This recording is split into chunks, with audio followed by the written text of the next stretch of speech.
Hello, ladies and gentlemen, welcome to an episode of R.C.W. Top 10. Sorry, it's really early in the morning right now, and I'm really tired. So, we're going to today be counting down the top 10 European champions, and I guess that's not going to come to the happiest of a surprise for some people, but others, hey, if you're on top of the list, you're probably going to love this. So, let's start off the list at number 10. Now, before I get to number 10, I'd like to say that there are 4 honorable mentions as there were 14 champions. Coming in at honorable mention is Brooksy, the very first European champion, winning it at the Night of Champions pay-per-view, making it 2 years in a row where championships were unveiled at the Night of Champions pay-per-view, but would eventually be lost out to Viper just that night after giving a championship match. And yeah. Also coming in at honorable mention is Mattis320. He was a SmackDown superstar in a Raw Superstars world, having to fight for his opportunity to get at the European Championship, and was successful at beating Kids Rock 4 in a one-on-one for the European Championship, and is one of 3 men to beat Kids Rock 4 for the European Championship whilst he held it. So I mean, I guess that counts for something. Let's hope. Also coming in at honorable mention is Mam Hockey. Held it for approximately 5 days.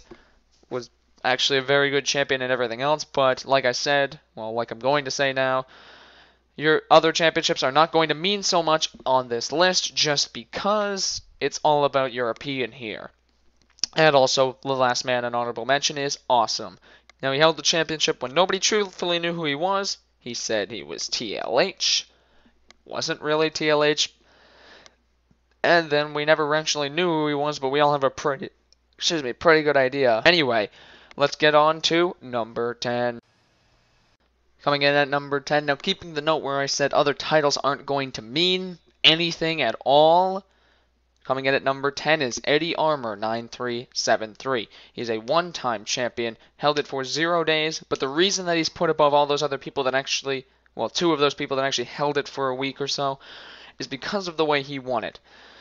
He truly beat everyone in the server, even despite the fact that everyone wanted to be against him. Now, he probably had a select few teammates and probably, had some form of advantage, but a lot of disadvantage was put onto him, and him winning the European Championship and almost getting a grasp on both the European and Cruiserweight Championship, bringing it over to Raw temporarily until a SmackDown member could win it, was truly an impressive thing to happen in his reign and because of his reign.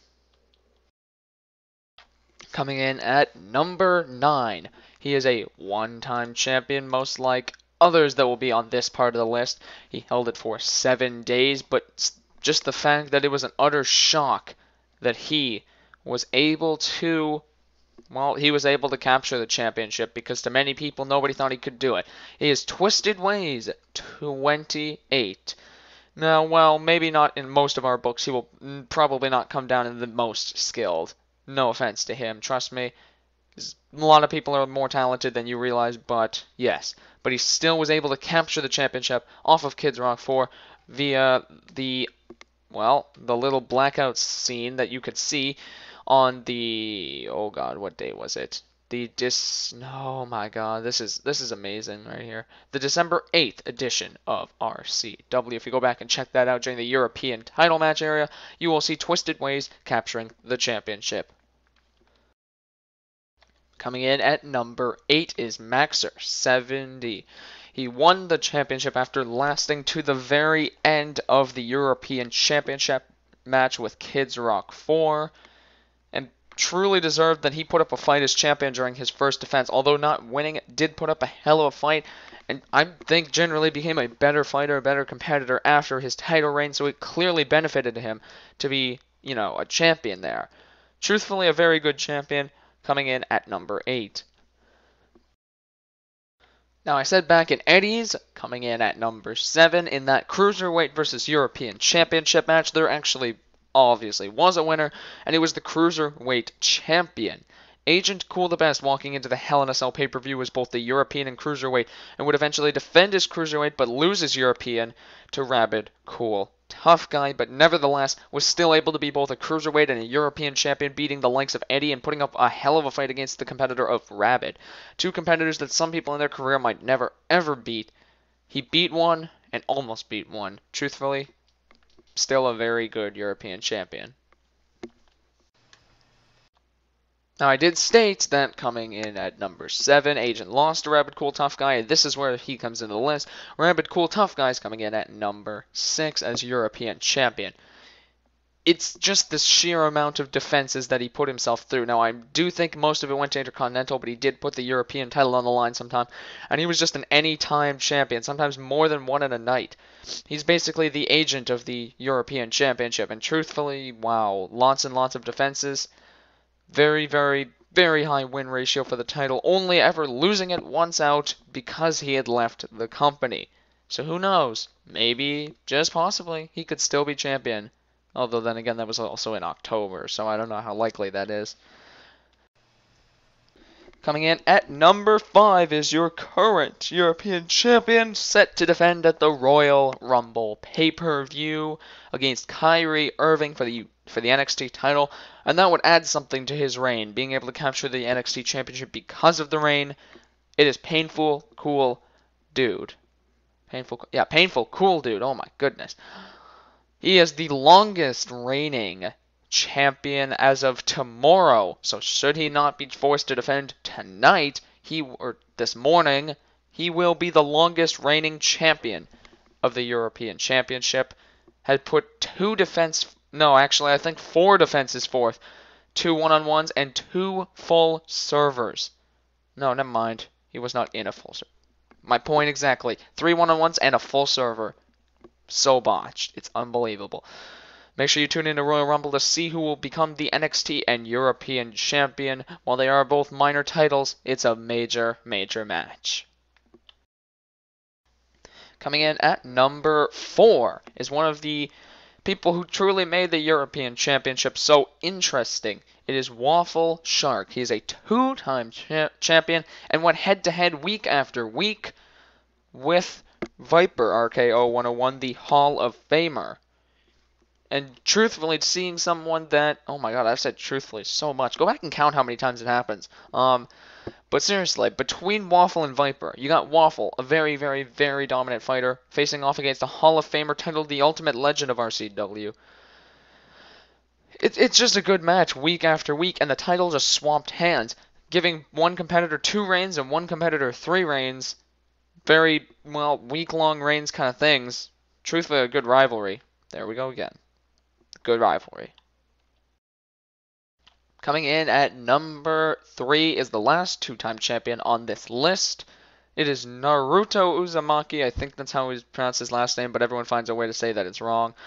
Naruto actually is the number 3 European champion, having actually had to fight so hard to win his championship. Okay, maybe that's a little stretch. He fought so hard to get the shot at his title shot. After the latter match became popular in R.C.W. at one point in time, he would win the briefcase for the European Championship later that night to cash in against Kid Rock 4. So, to everyone's surprise, the man who had never won a championship in his entire career in R.C.W. was able to walk away with the briefcase among all other superstars like King Gunna kind of thing. Eddie Armour, Maxer, Mam, all those really, really big names, and Naruto was able to walk away with the case. Then Naruto would cash in the case later that night and beat out Kid Rock 4 for the European Championship, went on to hold it for 9 days, which is actually one of the top reigns in RCW, and then would win it back for yet another week in a hard-fought fight to stay relevant. Number 3 is Naruto. Coming in at number 2 is the other man that truthfully made this title great. It is Viper RKO 101. Now, he is a 3-time champion and is the first 3-time champion. He just has shorter reigns, which is what sets him apart from 1 and 2, and they are interchangeable nevertheless. But in the European division, he is definitely one of the top and definitely the number 1 United States champion. Like I said, other championships are not going to count in this bish. So Viper RKO with his 3 reigns and rivalry with Waffle comes in at number 2. Coming in at number 1, and we pretty much know who it is already. 3-time European champion, second longest reigning, actually longest reigning today. Tomorrow I won't be longest reigning, so I mean I guess that could impact it, but nevertheless, first-second longest reigning depending on when you're watching it. It is Kids Rock for myself, and I have a good feeling that I will not be number 1 on this list long. In fact, I hope that I'm not number 1 on this list, because being number 1 on the list comes as an advantage to me because I've been here so much longer and I have so much more time to make things up. But yeah, you get my point. Very, very, very good champions, and I'm hoping for some big, big rises in people in the upcoming weeks. Thanks for watching the video. Make sure Superman punch that like button, spear that subscribe button with daily content, top 10s every week, and 2 on pay-per-view weekends. Believe that.